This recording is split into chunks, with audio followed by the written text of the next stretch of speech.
안녕하세요, 추월도입니다. 이번 24년도 1분기에 실적 발표하고 주주선언을 가지게 됐습니다. 아이온큐에서. 그래서 이 세 개가 주요 이슈인데 이거에 대해서 하나씩 알아볼 거고요. 충실도 99.99%, 그리고 아이온큐 35AQ 4대 판매하고 64 생산 시작에 대해서 한번 알아볼 겁니다. 복잡한 이론 순으로 진행될 예정이고요. 먼저 피러스 퍼먼의 캐릭터, 성격에 대해서 한번 알아볼 거고, 그 다음에 주주선, 2024년도 1분기 실적 컨퍼런스 콜, 피러스 퍼먼의 캐릭터, 초월대 의견. 지금까지 본 피러스 퍼먼의 캐릭터는 설레발치는 성향으로 보여지진 않고, 돌다리를 건널 때 이게 진짜 돌로 만들어진 다리인지 두들겨 보고 건너는 그런 신중한 성향으로 보여지고요. 그리고 다 된 일에 대해서도 앞으로도 이건 될 가능성이 높다라는 식으로 매우 방어적으로 얘기하는 성향을 가지고 있습니다. 이제까지 피러스 포먼을 봐왔던 분들은 아마 이 부분에 대해서 공감을 하실 거라고 생각이 됩니다. 그리고 공식 석상에서는 더더욱 더 방어적인 면모를 보이기도 합니다. 하지만 지나온 과정들을 보면 그가 얘기했던 말들은 거의 대부분 달성하거나 초과 달성해왔었습니다. 이런 부분에서 CEO로서의 면모가 있다는 부분이죠. 두 번째, 주주선, 충실도 99.99% 도달. 아이온큐가 양자 시스템에서 가치니온 큐비트를 사용하는 이유는 무엇인가요? 피러스 포먼이 남긴 글인데, 가치니온은 업계에서 알려진 가장 높은 네트워크 게이트 충실도를 가진 비교적 성숙한 기술입니다. 이 얘기가 충실도가 높아질 수 있는 기술이라는 걸 말하는 거죠. 또한 아이온큐 시스템은 올-투-올로 연결이 가능하며 상온 양자 컴퓨터 및 네트워킹을 비교적 쉽게 접근할 수 있습니다. 이 말이 중요한데, 새로운 바륨 이온 큐비트를 사용하면 평균 2큐비트 게이트 충실도를, 그러니까 2개의 큐비트에 대해서 충실도를 평가했을 때 99.99%에 가깝게 달성할 수 있다고 믿습니다. 근데 믿습니다라고 얘기했는데 이 부분은 이 사람 성향상 방어적으로 얘기한 걸로 좀 보여지고요. 이렇게 공식 석상에서 얘기한다는 것 자체가 해법을 가지고 있는 것이라고 좀 추측이 되는 부분이 있어요. 그래서 이에 대한 단서나 맥락을 좀 보고자 하는 건데, 후반에 나오긴 하겠지만 AQ64 주문이 들어왔고 AQ64를 생산하고 있다고 지금 강력하게 추정이 됩니다. 그런데 AQ64는 기존 AQ35와는 다르게 비용이 훨씬 더 비쌀 것인데, 만약에 이 AQ64를 구매하려고 하는 회사에서는 지출하는 비용이 한두 푼이 아니겠죠. AQ35원에도 비용이 한 200억 약간 언더거든요. 근데 64니까 이거보다 훨씬 더 비싼데, 양자 컴퓨터로서 쓸모가 있다면 구매하려고 했던 회사에서는 추가 구매까지도 고려할 거란 말이죠. 그런 부분까지 따졌을 때 구매하려고 할 때 아이온큐의 양자 컴퓨터의 충실도 또한 굉장히 꼼꼼하게 따져봤을 것이고, 이것이 99.99%에 도달 가능한가?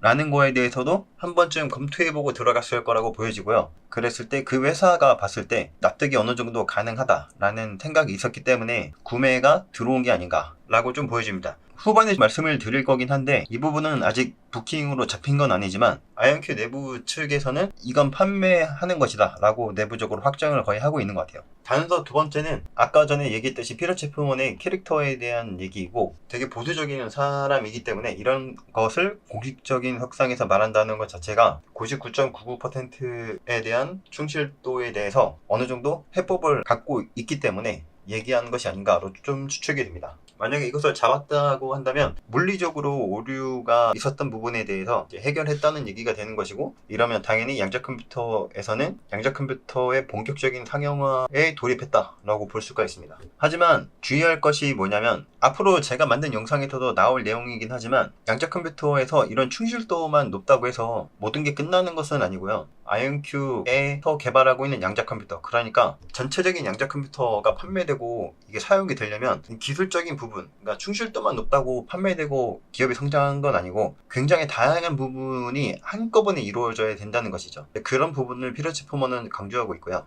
그리고 아이온큐에서 이온 트립을 사용하는 이유 중에 하나가 아키텍처를 올-투-올로 연결을 할 수 있기 때문에 더 적은 큐비트로 더 큰 규모의 애플리케이션을 실행할 수 있는 아키텍처라서 이온 트립을 더 사용하고 있다 라는 말이기도 합니다. 마지막으로 상온 광섬유를 사용하여 양자 처리 장치를 네트워크화할 수 있는 능력은 큐비트의 수를 빠르게 확장할 수 있게 해줄 것입니다. 이 얘기는 포톤의 인터커넥트를 들여왔잖아요. 그 부분에 대한 얘기와 어느 정도 일맥상통하는 거라고 생각하시면 됩니다. 하지만 이 부분은 아직 예측이 어느 정도 담겨져 있는 부분이거나 약간 조심스럽게 얘기한 부분이기 때문에 당연히 아직은 지켜볼 필요가 있습니다. 계속해서 가치니온에 관한 얘기인데요. 장기적으로는 다른 큐비트 양식이 흥미로워질 수 있다고 말씀드린 적이 있을 것입니다. 각 큐비트 양식에는 대규모 내결함성 양자 컴퓨팅을 달성하기 위해 극복해야 할 고유한 과제와 위험 프로필이 있으며 저희는 여전히 가치니온의 장점에 대해 높은 확신을 가지고 있습니다. 라고 얘기하고 있는데, 이온 트랩 방식이 다른 방식에 비해서 먼저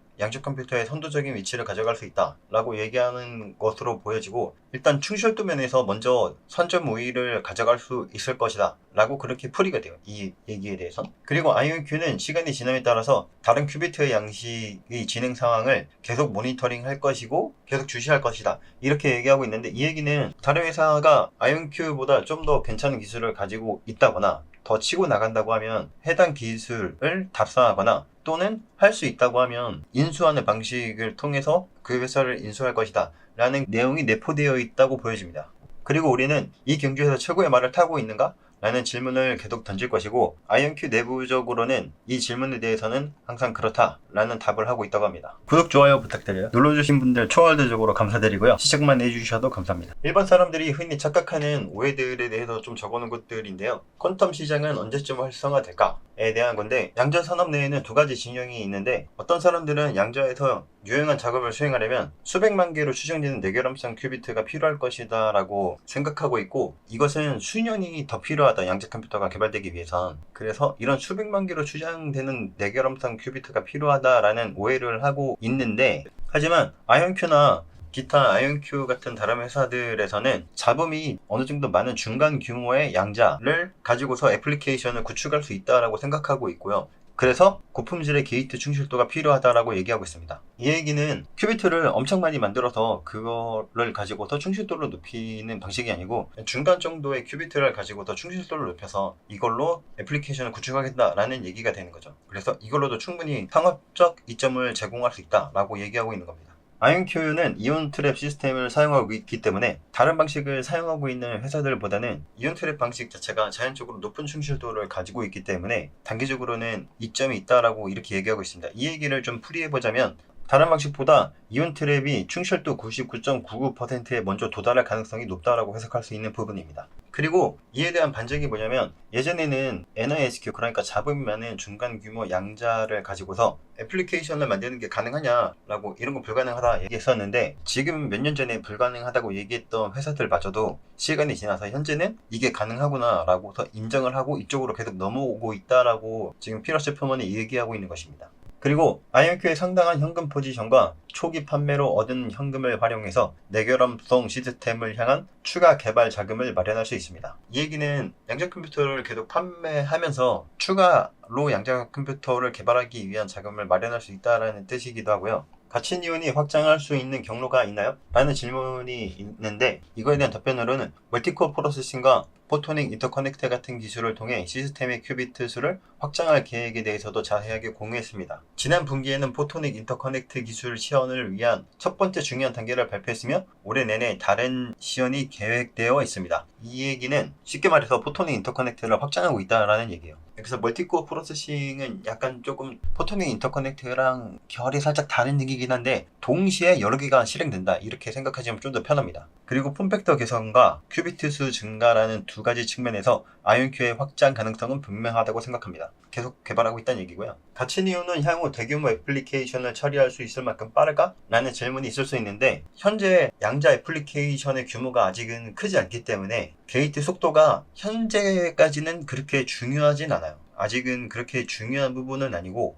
하지만 대규모 애플리케이션으로 확장할 때에는 게이트 속도가 점점 중요해질 것이고, 그래서 그 텀이 있을 때까지 IonQ는 기술 스택의 다른 최적화 게이트 속도를 크게 향상시킬 것이라고 얘기하고 있습니다. 계속 최적화를 하고 있죠. 그래서 아직은 가치니온 큐비트가 게이트 속도를 제한하는 요소가 아니라고 생각하고 있습니다. 즉, 차세대 IonQ 시스템에서 그에 상응하는 애플리케이션을 실행할 수 있도록 속도가 계속 빨라질 것으로 기대하고 있습니다. 그 다음, IonQ 흑자 전환 가능성에 대해서 나오는 부분인데요.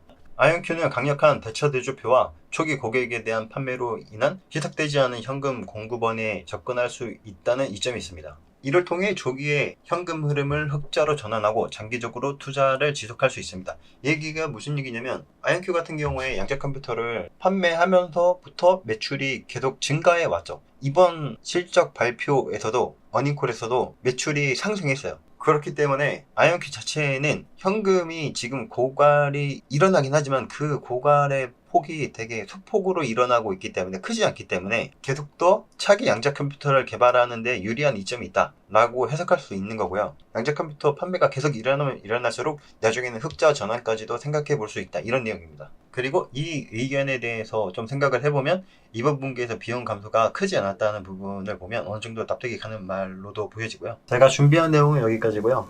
구독, 좋아요 부탁드립니다. 정말 큰 힘이 되고 강연은 아니고요. 최민식 대사가 떠올라서 붙여봤어요. 네. 아무튼 감사합니다. 구독자 5명일 때 찍은 캡처인데 이거 보고서 감동의 샤우팅을 외쳤습니다. 정말 감사드리고요, 5분. 그리고 도움이 될 수 있는 정보를 공유할 수 있도록 노력하겠습니다. 감사합니다.